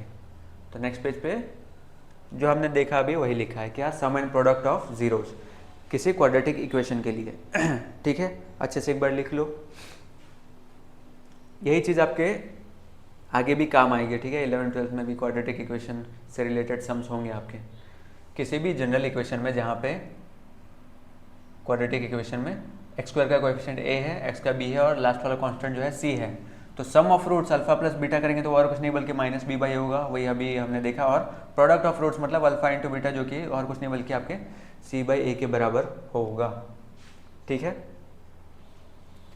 एक चीज़ आपको ये चीज़ ध्यान में रखनी है, क्या, कि अगर क्या हो कि किसी इक्वेशन में ना आपको अल्फा प्लस बीटा और अल्फा इंटू बीटा दिया है, क्या, अगर किसी इक्वेशन में आपको क्या दिया है, अल्फा प्लस बीटा की वैल्यू दी है कुछ और अल्फा इंटू बीटा की वैल्यू दी है, तो ये दोनों इन्फॉर्मेशन से अगर आप इक्वेशन बना सकते हो। मैंने क्या बोला कि आपको इक्वेशन नहीं दी गई है क्वेश्चन में, पर आपको अल्फा प्लस बीटा और अल्फा इंटू बीटा की वैल्यू दी गई है, तो आप इक्वेशन बना सकते हो। कैसे, ये फॉर्म आपको याद रखना है खाली। कलर दूसरा ले लेता हूँ तो दिखेगा थोड़ा, कलर ये ले लेते हैं। ये इक्वेशन आपको याद रखनी है, जहाँ पे अल्फा प्लस बीटा अगर आपको क्वेश्चन में दिया है और अल्फा इंटू बीटा अगर क्वेश्चन में दिया है, तो उसकी वैल्यू खाली आप यहाँ पे रख दो तो आपको इक्वेशन मिल जाएगा, ठीक है।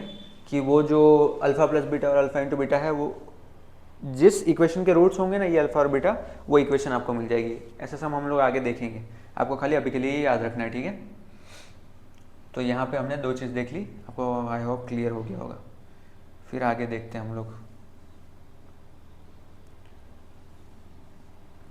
ये वाला मिटा देते हैं और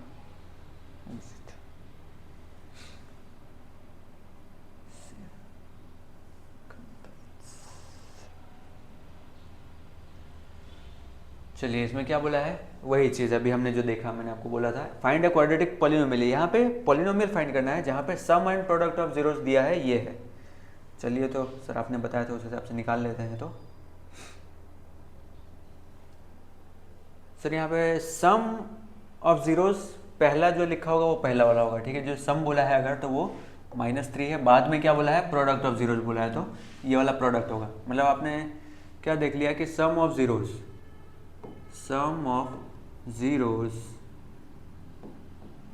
क्वाड्रेटिक बोला है, मतलब दो ही जीरोस मिलने वाले थे, एक को हम लोग अल्फा मान लेते हैं, दूसरे को बीटा मानने वाले। सम ऑफ जीरोस मतलब अल्फा प्लस बीटा ही तो हो गया, वही कितना दिया है हमें, -3 दिया है। फिर बोलोगे सर आप प्रोडक्ट ऑफ जीरोस भी तो दिया है, प्रोडक्ट ऑफ जीरोस क्या होगा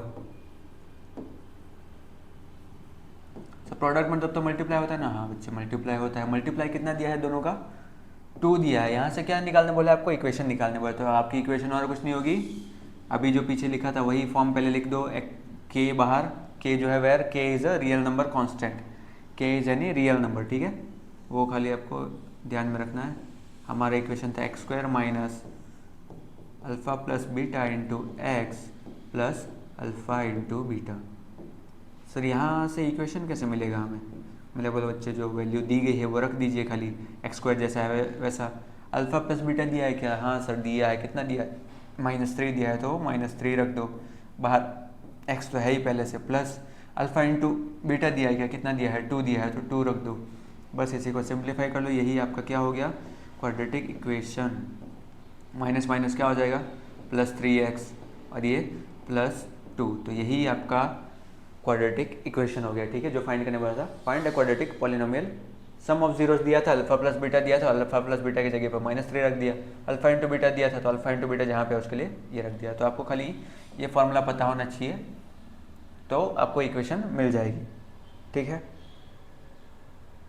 तो इसको कर देते हैं सेव और आगे बढ़ते हैं, टाइम कम बचा है हमारे पास थोड़ा।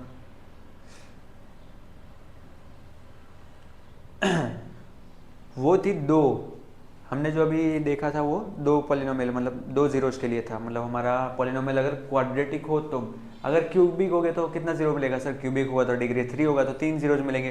तो क्या उनके बीच में भी कुछ रिलेशन है, तो है हाँ। इससे रिलेटेड क्वेश्चन कम आता है पर आपको पता होना चाहिए खाली। ठीक है, आपके सिलेबस में मतलब आपके बुक में दिया है ये। तो अगर क्यूबिक पॉलिनोमियल है तो उसके लिए जो हमें जीरोज मिलेंगे वो कितने मिलेंगे, 3 मिलेंगे। तो पहले को हमने मान लिया अल्फा, दूसरे को बीटा, तीसरे को गामा। उन तीनों का प्लस करोगे तो वो और कुछ नहीं होगा बल्कि -b/a के बराबर होगा।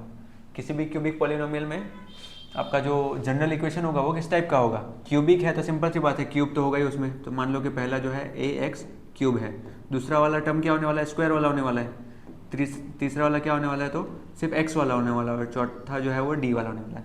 तो ये आपका जनरल फॉर्म होगा। ठीक है, तो उसमें alpha plus beta plus gamma, मतलब जो 3 जीरोज मिले उसका एडिशन कर देंगे तो वो किसके बराबर होगा, -b, मतलब यहाँ पे जो है b है और डिवाइड बाय a। उसी तरीके से अल्फा इंटू बीटा, मतलब अल्फा और बीटा का product plus beta into gamma का product plus gamma into alpha का प्रोडक्ट, और कुछ नहीं बल्कि c/a के बराबर होगा। और लास्ट में तीनों का आपस में product alpha into beta into gamma जो है और कुछ नहीं बल्कि क्या होगा, -d/a के बराबर होगा। ठीक है, ये आपको याद रखना है, एग्जाम में इस रिलेटेड क्वेश्चन तो नहीं आते आपके बोर्ड में, पर आपकी बुक में दिया है तो मैंने आपको खाली एक बार एक्सप्लेन कर दिया। ठीक है, चलिए फिर इतना होने के बाद आते हैं आपके एग्जाम्पल 5 पे, वेरीफाई, यही वाला पिछला वाला जो हमने देखा, यही चीज़ वहाँ पे वेरीफाई करने बोली है। क्यूबिक हम लोग को दिया है पॉलिनोमियल और चेक करने बोला है कि जो जीरोज एंड कोएफिशिएंट के बीच का रिलेशन है, मतलब यही जीरोज एंड कोएफिशिएंट के बीच का जो रिलेशन है वो मैं वेरीफाई हो रहा है कि नहीं वो चेक करो।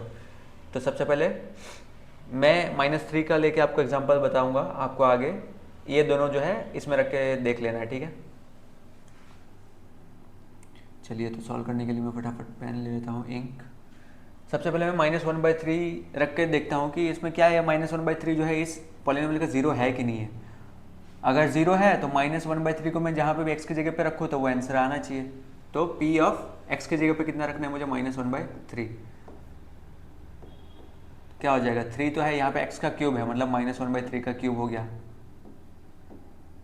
-5x का स्क्वायर मतलब 5x का स्क्वायर मतलब -1/3 का स्क्वायर हो गया, -11x मतलब -1/3 हो गया, और -3 तो है ही, -3 ये कितना होने वाला है, यहाँ पे 3 आएगा, -1 का क्यूब करोगे तो -1 ही आएगा, साइन चेंज नहीं होगी, और नीचे 3 3 9 3 27 हो जाएगा, -1/27। उसी तरीके से -5 यहाँ पे है, अंदर क्या होगा, -1 का स्क्वायर 1 हो जाएगा +1, और नीचे 3 का स्क्वायर क्या हो जाएगा, 9 हो जाएगा। उसी तरीके से इसमें तो स्क्वायर है ही नहीं तो डायरेक्ट 11 से मल्टीप्लाई कर दो, -11 इंटू -1 मतलब +11 हो जाएगा ऊपर, और नीचे क्या बच जाएगा, सिर्फ 3 बच जाएगा, -3 लास्ट में है हमारे पास। इसको सॉल्व करेंगे तो 3 1 और 3 9 से कैंसिल आउट होगा, तो आंसर क्या आएगा हमारा -1/9। यहाँ पे आंसर क्या आ गया, -5/9, और ये क्या है +11/3 और -3। तो इन दोनों को पहले सॉल्व करेंगे तो -1 और -5 कितना आएगा, -6/9 प्लस इन दोनों को सॉल्व कर लेंगे तो क्या आ जाएगा 11, ये एलसीएम लेंगे अगर यहाँ पे 1 आ जाएगा, इंटू 3 तो 11 - 9/3, 11 - 9/3, तो यहाँ पे कैंसिल आउट होगा, क्या होगा, 3 2 × 6 और 3 3 × 9, तो यहाँ पे -2/3 आ गया, और यहाँ पे कितना आ गया, +11 - 9 कितना आएगा, 2/3, तो -2/3 और +2/3 आपस में कैंसिल आउट हो गया, आंसर क्या आ गया हमारा 0। उसी तरीके से अगर आप बाकी दोनों भी चेक करोगे, x की जगह पे आप जब आप 3 रखोगे और दूसरी बार जब x की जगह पे -1 रखोगे तो उस केस में भी आपका आंसर 0 ही आएगा। ठीक है, वेरीफाई कर सकते हो आप चेक करके, इसी तरीके से सिंप्लीफाई कर देना तो आपका आंसर आ जाएगा। तो यहाँ से हम लोग को इतना तो पता चल गया कि हाँ ये तीनों जो है वो ज़ीरोज़ तो है इस पॉलिनोमियल के। अब ज़ीरोज़ है तो वो ज़ीरोज़ वाला जो रिलेशनशिप है वो सेटिस्फाई करना चाहिए, है कि नहीं, सेटिस्फाई करना चाहिए। तो हम लोग देख लेते हैं कि वो सेटिस्फाई करता है कि नहीं। तो सबसे पहले चेक करने बोला है तो आप तीनों के लिए ऐसे चेक करोगे, ठीक है। ये मैंने एक का ही करके बताया हमारा आपको, और आपको बाकी दोनों का भी चेक करना है।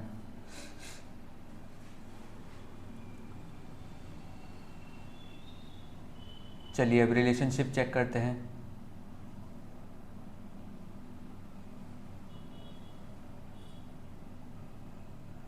यहाँ से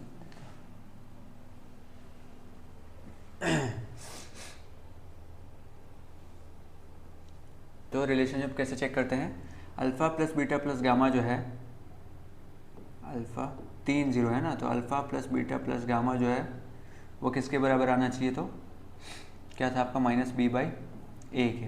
तो सबसे पहले आप यहाँ पे ए बी सी क्या क्या है वो लिख लोगे। इक्वेशन में ए जो है वो क्या है, सबसे पहले ए इक्वल टू एक्स क्यूब का जो कोएफिशिएंट होगा वही होगा, तो ए 3 है। बी बोलोगे सर बी कितना है, तो एक्स स्क्वायर का जो है तो बी जो है -5 है। सी जो है आप बोलोगे सर एक्स के आगे जो है, एक्स के आगे -11 है, तो सी -11 हो गया। और डी जो है और कुछ नहीं बल्कि आपका लास्ट वाला टर्म मतलब -3 है। तो ये चार चीज़ें आपको पता चल गई क्वेश्चन से। दिख रहा है ना, हाँ दिख रहा है। चलिए तो वेरीफाई कर लेते हैं। यहाँ पे लेफ्ट हैंड साइड ले लेते हैं सबसे पहले, alpha plus beta plus gamma, तो यही हमारे रूट्स हैं, है कि नहीं, 3 -1 और -1/3। तो पहले इनका एडिशन, तीनों का एडिशन करने पे -b आना चाहिए, तो तीनों का एडिशन कर लेते हैं। 3 प्लस -1 करेंगे तो -1 हो जाएगा, और प्लस वापस 1/3 करेंगे तो 1/3 हो जाएगा। इसका आंसर क्या आने वाला है, 3 -1 करेंगे तो 2 आएगा सबसे पहले -1/3। 3 2 जा 6, 6 -1 5/3, ये आ गया आपका लेफ्ट हैंड साइड। उसी तरीके से राइट हैंड साइड देख लेते हैं कि -b/a करने पे क्या आ रहा है, RHS जो है और कुछ नहीं बल्कि -b/a है। माइनस b जो है आपका कितना है, -5 है। तो आप बोलोगे सर b क्या आ गया, माइनस तो है ही और वो अंदर भी -5 है, अपॉन a कितना है, तो a बोलोगे सर a तो 3 है हमारा, तो 3, तो ये माइनस माइनस क्या हो जाएगा, प्लस हो जाएगा, और आंसर आपका क्या आ जाएगा 5/3।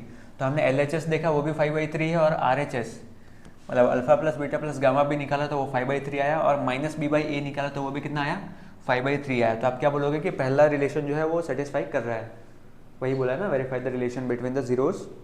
दूसरा रिलेशन क्या था हमारे पास, alpha into beta plus beta into gamma plus gamma into alpha जो है और कुछ नहीं बल्कि आपके c/a के बराबर था। तो यहाँ पे भी हम लोग क्या करेंगे, सबसे पहले लेफ्ट हैंड साइड ले लो, अल्फा इंटू बीटा करोगे तो क्या होगा, अल्फा इंटू मतलब 3 इंटू -1 मतलब -3 हो जाएगा, प्लस बीटा इंटू गामा मतलब सेकंड इंटू थर्ड, तो ये -1 तो 1 हो गया, तो ये 1/3 हो गया, प्लस अल्फा इंटू गामा मतलब लास्ट इंटू ये, तो 3 3 कैंसिल आउट होगा, मल्टीप्लाई होगा, तो आंसर आपका सिर्फ क्या आ जाएगा, -1 हो गया, ठीक है। वापस 3 -1 मतलब आपका आंसर आ गया 2, और प्लस 1/3 यहाँ पे है, तो आंसर क्या गया 3 2 6, और प्लस 1 मतलब 7/3 आपका आंसर आ गया। लेफ्ट हैंड साइड को सॉल्व करेंगे उसी तरीके से राइट हैंड साइड को जो है हमारा क्या है, c/a है। अब बोलोगे सर c की वैल्यू तो यहाँ पे है माइनस, कहीं पे मिस्टेक हुई क्या हमसे, अच्छा ये -3 था और ये -1 था ना, यहाँ पे -4 आएगा, अब -4 आएगा, मिटा दिया, ये -3 है ना, -3 और -1, यहाँ पे +3 समझ लिया था मैंने, माफ़ कीजिएगा उसके लिए। ये हो जाएगा आपका -4 और ये प्लस 1/3 आ जाएगा, तो आपका आंसर क्या आ जाएगा, 4 3 -12 और प्लस 1 मतलब -11/3, ये आपका आंसर आ जाएगा।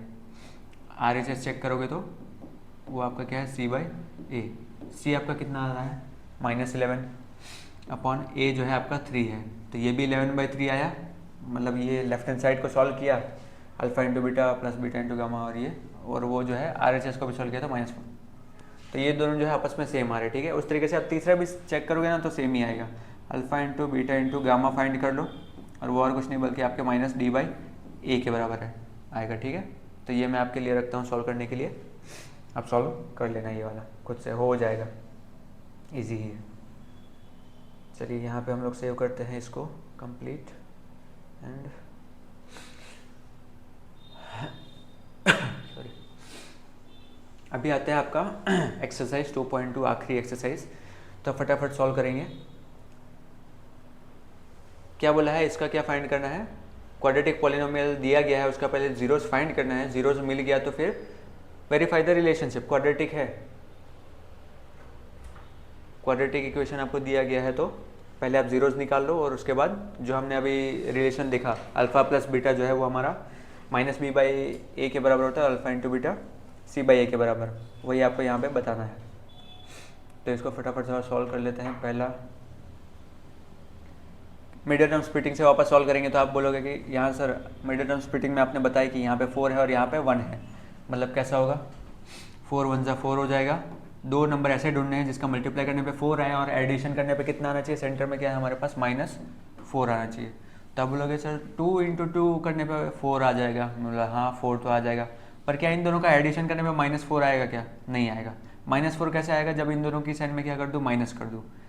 तो यहाँ पे भी वो चीज़ सेटिस्फाई हो रही है, -2 × -2 करोगे तो आप 4 भी आ जाएगा मल्टीप्लाई होने पे, और इन दोनों का एडिशन करोगे तो -4 भी आ जाएगा। मतलब हमारे जो मिडिल टर्म को स्प्लिट करने के लिए नंबर चूज होंगे वो कौन से होंगे, -2 और -2।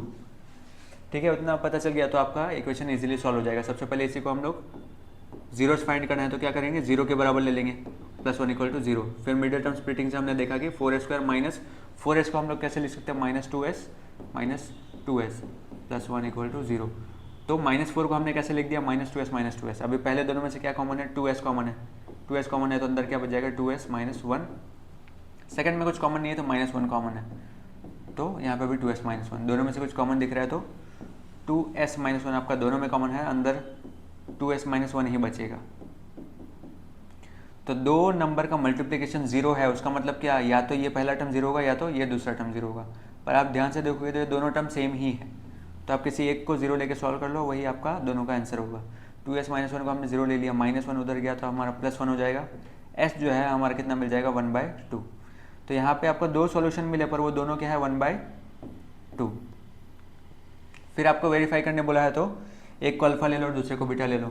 अल्फा प्लस बीटा जो है क्या आया, पहला भी 1/2 ही आया और दूसरा बीटा भी 1/2 ही आया। तो 1/2 हमारा कितना हो गया, 1। और अल्फा प्लस बीटा वही हमारे किसके बराबर होता है, -b/a के बराबर। तो आप बोलोगे सर -b यहाँ पे कितना है, माइनस तो है, b की जगह हमारे पास है -4 अपॉन a की जगह पे हमारे पास वैल्यू क्या है, तो 4 है, तो 4 ऊपर माइनस माइनस प्लस हो गया तो 4/4, मतलब आपका आंसर क्या आ गया, 1। तो यहाँ पे हमारा पहला रिलेशन वेरीफाई हो गया कि अल्फा प्लस बीटा जो है और कुछ नहीं बल्कि -b/a के बराबर आ गया हमारा। ये भी 1 आया और ये भी 1 आया। उसी तरीके से अल्फा इंटू बीटा आप फाइंड करोगे दूसरा रिलेशन, तो वो क्या होगा, पहला भी 1/2 आया है हमारा 0 और दूसरा भी 1/2 आया, तो आपका आंसर कितना आने वाला है, 1/4। तो c/a भी चेक कर लो कि c/a कितना आ रहा है हमारा, c कितना है हमारा, तो c 1 है और a जो है 4 है, तो 1/4। तो यहाँ से क्या पता चल रहा है कि अल्फा इंटू बीटा और c/a भी बराबर है। तो यहाँ से हमारा दूसरा रिलेशन भी वेरीफाई हो गया कि अल्फा इंटू बीटा जो है वो भी c/a के बराबर है। तो इसका मतलब होता है रिलेशन वेरीफाई करना, जो कि हम लोग को क्वेश्चन में दिया गया था। ठीक है, सिमिलर क्वेश्चन ही है बाकी यहाँ के, सेम मेथड से आप कर सकते हो। आपको अगर मिडिल टर्म स्प्लिटिंग क्लियर है तो फिर आपको कहीं पे इशू नहीं आएगा। ठीक है, दूसरा इक्वेशन देख लेते हैं, सेम उसी तरीके से सॉल्व करेंगे। 4u² प्लस 8u, जीरोज निकालना है तो इक्वल टू 0 ले लो सबसे पहले। यहाँ पे भी आप मिडिल टर्म स्प्लिटिंग कर सकते हो, पर मुझे क्या दिख रहा है यहाँ पे कि तीसरा टर्म यहाँ पे है ही नहीं, और इन दोनों में ऑलरेडी कुछ कॉमन है जिससे हम लोग को मिडिल टर्म स्प्लिटिंग से भी इजीली सॉल्व हो जाएगा। 4 दोनों में कॉमन है और u दोनों में कॉमन है। 4 और u यहाँ से निकल गया तो एक u ही बचेगा यहाँ पे, और यहाँ पे कितना बच जाएगा, सिर्फ 2 बच जाएगा, इक्वल टू 0। अब देखिए यहाँ पे भी आपको दो टर्म मिल गई, एक टर्म ये एक टर्म ये, जिसका मल्टीप्लिकेशन जो है 0 आ रहा है। उसका मतलब क्या हुआ, या तो ये टर्म 0 होगी, 4u = 0, तो ये इक्वल टू कितना मिल गया, 0, या तो फिर ये टर्म 0 होगी, u + 2 = 0, u + 2 = 0 है तो u कितना मिल गया, -2। तो दो जीरोज आपको यहाँ पे मिल गए, एक u = 0 मिला और एक u = -2। वापस रिलेशन वेरीफाई करना है, अल्फा प्लस बीटा निकाल लीजिए। पहले को अल्फा ले लेते हैं तो पहला अल्फा जो है हमारा 0 आ गया, दूसरे को बीटा ले लेते हैं, बीटा हमारा हो गया -2। तो 0 + -2 मतलब हमारा आंसर क्या आने वाला है, -2। यहाँ पे हम लोग -b/a निकाल लेते हैं, -b। अब b जो है यहाँ पे ये वाला टर्म हो गया, ठीक है, ये तीसरा टर्म c तो यहाँ पे नहीं है, तो c हमारा कुछ नहीं है बल्कि 0 हो गया। ठीक है, तो -b मतलब b की जगह हम लोग क्या ले रहे हैं, -b की जगह पे आ जाएगा 8, और a की जगह पे हमारे पास क्या है, 4 है। तो कितना आ जाएगा -8/4 मतलब -2। तो यहाँ से भी हम लोग देख सकते हैं कि अल्फ़ा प्लस बीटा और अल्फ़ा इंटू बीटा की वैल्यू सेम आ रही है। किसके? अल्फ़ा प्लस बीटा जो है आपका बराबर है -b/a के। वापस हमने पहला रिलेशन वेरीफाई कर लिया। उसी तरीके से अल्फ़ा इंटू बीटा निकाल लीजिए। अल्फ़ा इंटू बीटा क्या है? सर आप बोलोगे अल्फ़ा पहली वैल्यू 0 है इंटू बीटा की वैल्यू -2 है। अब 0 के साथ कोई भी नंबर मल्टीप्लाई होगा तो आपको पता ही है कि आंसर हमारा क्या आने वाला है, 0 ही आने वाला है। तो यही हमारा क्या होता है, c/a। c की वैल्यू दी नहीं गई है तो वही हमारा क्या हो जाएगा, 0/a की वैल्यू कुछ भी हो, फर्क नहीं पड़ेगा, ऊपर 0 आ गया तो इसका भी आंसर क्या आएगा, 0। तो इस तरीके से हमने दूसरा रिलेशन भी वेरीफाई कर लिया कि अल्फ़ा इंटू बीटा करेंगे तो वो भी हमारा c/a के बराबर आ रहा है। ठीक है, इसी तरीके से आप बाकी के सम भी सॉल्व कर सकते हो। हमने इंपॉर्टेंट सम यहाँ पे लिए हैं। ये हो गया फर्स्ट टाइप वाले क्वेश्चन। ये भी आप इसमें से भी डायरेक्ट कर सकते हो। यहाँ पे भी मैं आपको बता दूँ, आप रिलेशन खुद से वेरीफाई कर लेना। ठीक है, जीरोज़ निकालना है तो t² - 15 = 0 हो जाएगा। अब देखिए यहाँ पे ना आप वो चीज़ अप्लाई कर सकते हो कि एक फॉर्मूला होता है a² - b² जो है वो किसके बराबर होता है, a + b और a - b के। उस चीज़ का यहाँ पे यूज़ करेंगे। कैसे करेंगे, या उससे इजीली हो जाएगा। ये देखो t² है, ये -15 जो है उधर गया तो कितना हो गया, +15। स्क्वायर जो है वहाँ पे गया तो आंसर क्या आएगा हमारा, प्लस और -√15। तो t हमें डायरेक्ट ही मिल गया यहाँ पे। एक t जो है क्या मिला, +√15, दूसरा t -√15। अल्फ़ा को एक +√15 ले लो और बीटा को -√15, तो भी आपका आंसर आ जाएगा। अल्फ़ा को अगर प्लस वाला √15 ले लिया, दूसरा अगर -√15 है तो हमारा आंसर क्या आएगा, 0 आ गया। वही हमारा किसके बराबर होता है, -b/a के बराबर। b आप ध्यान से देखोगे तो b वाला जो है x के आगे का टर्म होता है, पर यहाँ पे हमारे पास x के आगे का टर्म ही नहीं है। x के आगे का टर्म होता है वही तो b होता है, पर यहाँ पे t² है पर t वाला टर्म ही नहीं है, तो ये b यहाँ पे क्या हो गया हमारा, 0 हो गया। तो 0/a कुछ भी हो फिर फ़र्क नहीं पड़ेगा, t² के आगे वाला 1 है, मतलब 1, 0। पहला रिलेशन वेरीफाई हो गया। वापस अल्फ़ा प्लस बीटा जो है आपका -b/a के बराबर आ गया। दूसरा रिलेशन वेरीफाई करोगे, अल्फ़ा इंटू बीटा, एक +√15 उसको मल्टीप्लाई करोगे -√15 से। सर ये रूट के अंदर माइनस नहीं आएगा, बाहर आएगा, वो आपको ध्यान रखना है थोड़ा। +√15 और -√15, √15 इंटू √15 15 हो गया और बाहर माइनस का साइन मतलब -15। तो अल्फ़ा इंटू बीटा आपने फाइंड किया तो कितना है, -15। तो वही आप c/a फाइंड करोगे तो कितना आएगा, c हमारा है -15/a है 1, तो ये भी आपका कितना है, -15। तो यहाँ से हम लोग को पता चल रहा है अल्फ़ा इंटू बीटा जो है वो और कुछ नहीं बल्कि c/a के बराबर होगा। ठीक है, तो ये आपका सेकंड एक्सरसाइज का क्वेश्चन नंबर फर्स्ट के सम्स हमने सारे देख लिए। उसी तरीके से सेकंड वाला आखिरी हमारा क्वेश्चन है। इसमें से भी मैंने कुछ इंपॉर्टेंट वाले लिए। ठीक है, देख लेते हैं वो भी हम लोग फटाफट। तो वही चीज़ यहाँ पे क्या बनाना है, गिवन पहला वाला जो है वो सम ऑफ जीरोस दिया है और दूसरा वाला क्या दिया है, प्रोडक्ट ऑफ जीरोस। तो हमने देखा कि अगर हमको सम ऑफ जीरोस और प्रोडक्ट ऑफ जीरोस दिए गए हैं तो हम लोग इक्वेशन किस तरीके से बनाते हैं। तो सिंपल है भाई, आपको पता है कि सर आपने बताया था इक्वेशन जो है बनाने के लिए हमारे पास जनरल इक्वेशन का फॉर्म ये होता है, के बाहर होता है, के कोई भी रियल नंबर है, x² लिख लीजिए माइनस अल्फ़ा प्लस बीटा लिख लीजिए, उसके बाहर x लिख लीजिए प्लस अल्फ़ा इंटू बीटा लिख लीजिए। बाकी चीज़ तो आपको दी गई है। यही पहला वाला सम ऑफ जीरोज है, मतलब यही और कुछ नहीं बल्कि आपका अल्फ़ा प्लस बीटा है, और दूसरा वाला और कुछ नहीं बल्कि प्रोडक्ट है तो अल्फ़ा इंटू बीटा है। बस आपको इक्वेशन में वैल्यू रखोगे तो आपका आंसर आ जाएगा। के जैसा वैसा बाहर x² minus alpha plus beta की जगह पे क्या रखना है, तो √2 रखना है। x जैसा है वैसा प्लस अल्फ़ा इंटू बीटा की जगह पे 1/3 रखना है। यही आपका क्या हो गया, इक्वेशन हो गया। इसको आप सिंप्लीफाई कर सकते हो एलसीएम लेके, पर ये भी आपका करेक्ट ही आंसर है। ठीक है, उसी तरीके से यहाँ पे भी देखोगे सर इक्वेशन हम लोग को पता है, बाहर k है, अंदर x² है, माइनस अल्फ़ा प्लस बीटा है, x है प्लस अल्फ़ा इंटू बीटा है। पहला वाला सर वही हमारा अल्फ़ा प्लस बीटा होगा और दूसरा वाला है वही हमारा अल्फ़ा इंटू बीटा होगा, क्योंकि दिया है कि पहला वाला जो है वो सम है और दूसरा वाला जो है वो प्रोडक्ट है। वापस वैल्यू पता है तो x² minus alpha plus beta की वैल्यू 0 है, तो 0 इंटू एक्स करेंगे तो क्या आने वाला है, 0 ही आने वाला है। 0 इंटू एक्स आपस में मल्टीप्लाई में है तो 0 ही आएगा, प्लस अल्फ़ा इंटू बीटा दिया है कितना है, √5 है। इसी को आप सिंप्लीफाई करके थोड़ा लिख दीजिए, के बाहर x² प्लस √5, तो यही आपका क्या हो गया, सॉल्यूशन जो आपको पूछा था, फाइंड द क्वाड्रेटिक इक्वेशन, ठीक है। तो ये आपका क्या हो गया, क्वाड्रेटिक इक्वेशन जो आपको निकालने बोला था। इसके बाद 1/4 उसी तरीके से इसका भी निकाल लेंगे। पहला वाला जो है वो हमारा अल्फ़ा प्लस बीटा होगा, और दूसरा वाला जो है वही हमारा क्या होगा, अल्फ़ा इंटू बीटा होगा।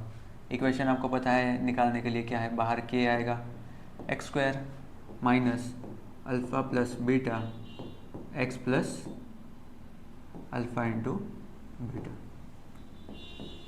अब बोलोगे सर अल्फ़ा प्लस बीटा हमें पता है, हाँ जी पता है, कितना दिया है तो -1/4, तो -1/4 रख दिया हमने। x plus alpha into beta आपको पता है 1/4 दिया है, तो 1/4 लिख दिया हमने। क्या हो गया हमारा इक्वेशन, k तो जैसा था वैसा x² माइनस माइनस ये हमारा क्या हो जाएगा प्लस 1/4x, और लास्ट में भी 1/4। इतना भी आप करोगे तो वो सही माना जाएगा, या तो एलसीएम ले लोगे तो भी, तो 4 बाहर आ जाएगा, या इसको सिंप्लीफाई करके आप इस तरीके से लिख दो तो भी वो सही ही होगा, ठीक है। ये हो गया आपका फाइंड द क्वाड्रेटिक पॉलिनोमियल, ठीक है। तो यहाँ पे सिमिलर सम्स कुछ जो बचे हैं मैंने इंपॉर्टेंट सारे आपको करवाए। बाकी अगर कुछ समझ में नहीं आ रहे हो आपको तो आप कमेंट सेक्शन में लिख सकते हो, हम लोग उस पर भी एक एक्स्ट्रा क्लास रख देंगे, ठीक है। तो इसी सम के साथ हमारा ये चैप्टर जो है यहाँ पे फिनिश होता है। आज हमने पूरा सेकंड चैप्टर जो है क्लास 10 का वो कंप्लीट कर दिया है, और इसी के साथ यहाँ पे आपका सेकंड यूनिट के सारे टॉपिक्स के साथ इंपॉर्टेंट सम्स सारे डिस्कस हो चुके हैं, ठीक है। होप आपको समझ में आया होगा, और इसी के साथ हम लोग आज का सेशन ख़त्म करते हैं। और कोई भी आपको डाउट या फिर क्वेरीज कुछ भी हो तो आप कमेंट सेक्शन में लिख के बता सकते हो, ठीक है।